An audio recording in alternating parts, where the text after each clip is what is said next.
Hey everybody, welcome back to the channel. I'm Superhero Gamer, and today we're discussing the new Brother Eye Calibration, which is planned to release on October 7th. Our first recalibration happened before the worldwide launch, so for many players, this will be the first time you've seen an update of this size. This recalibration is special because it contains only buffs. No characters are being nerfed. Just like the last major recalibration, their goal is the same. They want every character to feel exciting when you pull them, to have a team that they work well with, and to have the game modes where they can shine. In this update, they are focusing on characters who have underperformed, as well as some revamping of a few team synergies that weren't living up to their potential. A handful of characters have received full reworks, and many received smaller adjustments that should have a big impact. Beyond that, they are updating a lot of tags across the roster, changing how Lifesteal works, and making helpful adjustments to the League Challenge boss, Steppenwolf. Mera's changes technically belong to this recalibration, but they shipped her a little early so she could debut alongside Aquaman. Her hydrokinetic constructs now apply Frostbite, which makes her just as strong as before, while also allowing her to slot into a Frostbite-focused team. They also changed her trait from agile to technical because it fits her theme and helps her act as a counter to crit heavy and mighty characters. Her ultimate now deals 400% of attack as superpower damage, applies 1 stack of armor break for 2 turns, and adds 1 stack of frostbite. At level 2, the damage increases to 420% of her attack, and she adds an additional stack of frostbite. Her advanced ability, Hydrokinesis, sends out 3 dolphins. Each hit deals superpower damage, and the first dolphin applies armor break for 2 turns and 1 stack of frostbite, while the higher levels increase damage, extend armor break to 3 turns, and grant frostbite for the second and third dolphin. A global system change has made Lifesteal count as healing. Previously, Lifesteal was separate, so it didn't scale with heal bonuses and wasn't reduced by anti-heal. Now it is affected by heal bonuses, heal reduction, heal crit, collections that reference healing, and any effect that blocks or reduces healing. This means Lifesteal now works with the effects like Kid Flash's Team Synergy, Star Sapphire's Healing Collection, and Martian Manhunter's Ultimate. And it can also be reduced by things like the Bat Cycle, Poison-based Healing Reduction, or Poison Ivy's Anti-Heal Synergy. Many characters who grant or use Lifesteal, such as Zatanna, Two-Face, and the newly reworked Weasel, benefit from this change. They also buffed Hard Hit so that each stack now increases the damage of your next non-ultimate attack by 20% instead of 10%. And finally, Steppenwolf's League Challenge ability Crosscleave will no longer bypass invulnerability or death protection effects, which means tools like Cyborg's Ultimate, the Screwdriver Helmet, and Superman-style protections will now counter it as you'd expect. Now let's talk through the character changes. The Bride now plays like a true tank who can carry after a revive. Her legendary passive, Undying, revives with 80% of her maximum HP, permanently increasing her crit rate by 50%, and immediately fires a basic attack that has 100% lifesteal. This can trigger once per battle. Her badge levels are going to build on that by pushing the revive crit rate to 100% and adding 20% damage reduction for the rest of the fight. And her stat growth has been increased, 4% defense growth and 12% attack growth, which helps her scale very well. Dr. Phosphorus is another character who got a rework. Dr. Phosphorus receives survivability and scaling. He now has 50% superpower damage reduction, but it takes 15% more physical damage, and he gains a 20% reflect. He still cannot detonate from burn and can stack up to 99 times. At the start of his turn, he heals a percentage of his maximum HP based on how many burn stacks he has, with higher ranks increasing the cap up to 15% per turn. His basic now sacrifices a little HP, dealing superpower damage, and adds burn to both the enemy and himself at higher levels. His ultimate still hits all enemies, but now it gains additional damage based on how many burn stacks he currently has. They also raised his base HP by 19% and his HP growth by 27%, so he no longer explodes instantly and can function as an off tank in the right setup. The next character is Weasel. Weasel now has a meaningful identity. His team synergy now grants team-wide shield penetration, his basics dispel a random enemy buff, and at level 3 grants a 100% crit chance against shielded enemies. His badge creates a buddy at the start of battle. This is going to be the front row ally with the highest max HP, and ensures he only ever tickles that ally for 1 HP with just a nibble. This is going to stack hard hit when the ally takes damage, and at higher levels cleanses debuffs from the buddy while healing both. And it's also going to force a follow-up nibble on the enemies. His ultimate hits more times at higher levels, and his passive adds bleed and lifesteal at lower HP, which synergizes with the global lifesteal change. The short version is that Weasel becomes a real anti-shield and dispel counterpick with supportive utility. Mr. Terrific DCU had a change.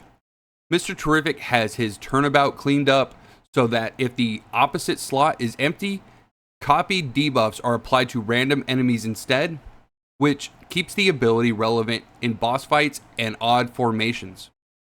Green Lantern Guy also got a little bit of an adjustment.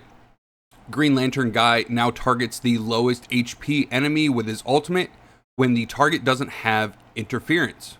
This is going to make his kill patterns more consistent and still reward proper setup. John Stewart received a substantial rework.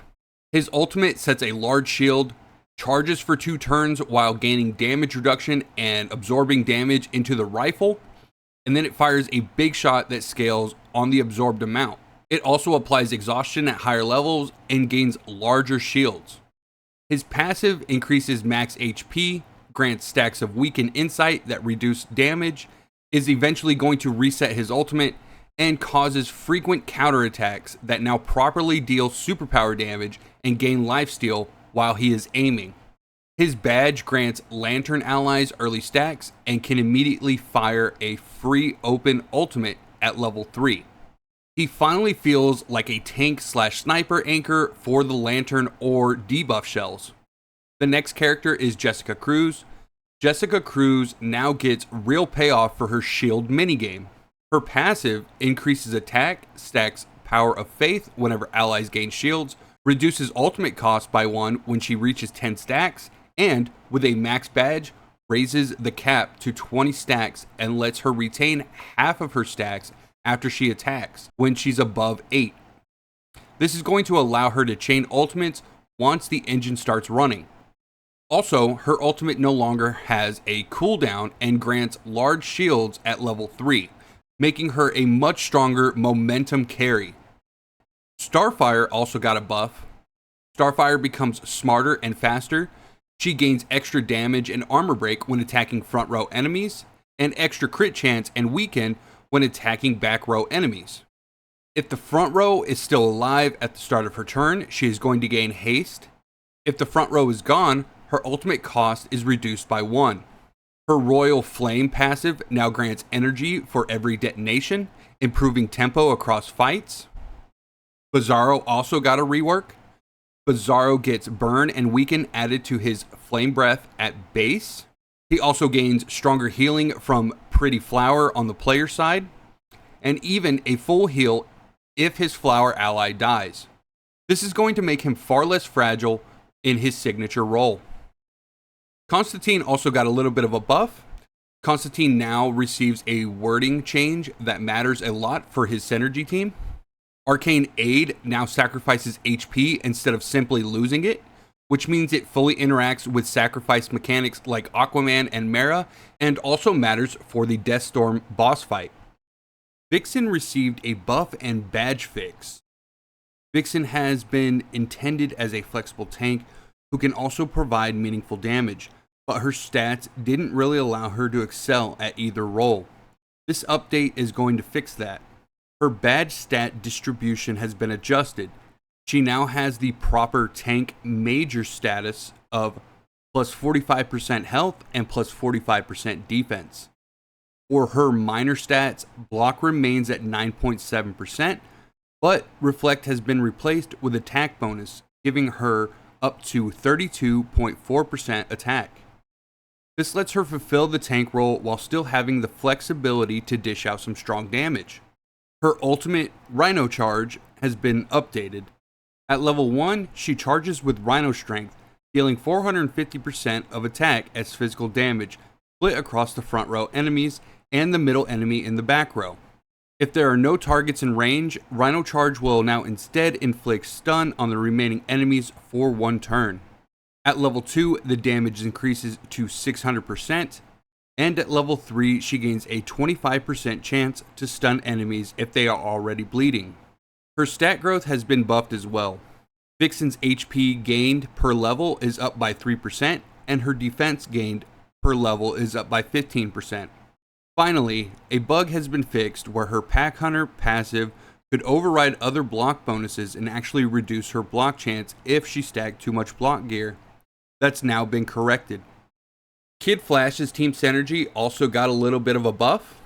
His Team Synergy evolves into counterplay against burn and silence by cleansing burn stacks each turn and healing based on the stacks at level 2. Cleansing silence while healing at level 3, along with increased team-wide healing bonus and burn resistance.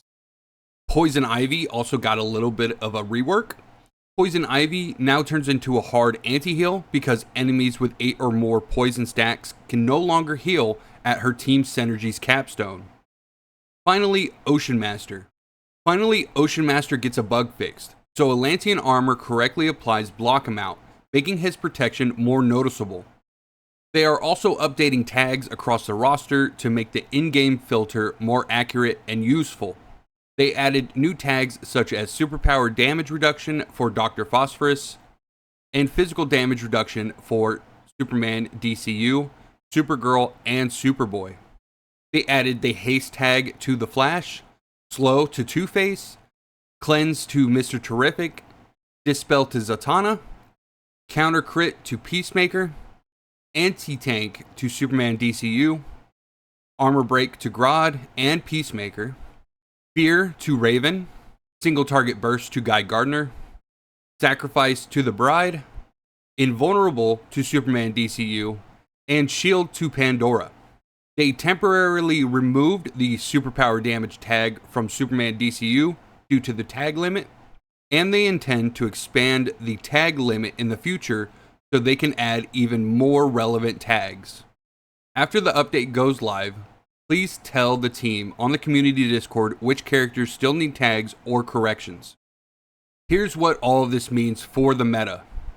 The Sacrifice team gets even stronger thanks to Lifesteal counting as real heal and Constantine's clarified sacrifice interaction, so Aquaman, Mera, Pandora, Constantine, and Dr. Fate all benefit from this.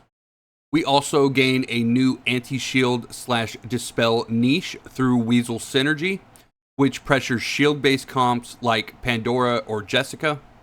The burn ecosystem improves across Dr. Phosphorus, Starfire, and Bizarro, while Kid Flash introduces a clear counter to the burn and silence. Lantern teams become much more viable now that John Stewart has a real role and Guy targets more intelligently. In in-game PvE, Steppenwolf finally respects invulnerability and death protection, which opens cleaner counterplay to the boss fight. If you want a quick day one plan, update your builds for The Bride, Dr. Phosphorus, Weasel, John Stewart, and Jessica Cruz. You're going to want to lean into the artifacts and sets that scale lifesteal via healing bonuses, bring invulnerability and death protection when you face Steppenwolf, and revisit your roster with a tag filter to explore new team options. The recalibration is going to arrive on October 7th. It only has buff characters and it should open up several fun team archetypes without taking power away from anyone. If this overview helped you out, please like and subscribe so you don't miss my follow-up testing. I stream on Tuesdays, Thursdays, and Friday at 6 PM EST. I'll also be trying the Sacrifice and Anti-Shield comps first. I'll see you there. I know you told your friend you're not okay, and tell me what's wrong and why you never said you felt that way. And guess you're trying to stay strong and fake a smile until I look away. But I've known you too long, it hurts to watch your blue eyes fade to gray.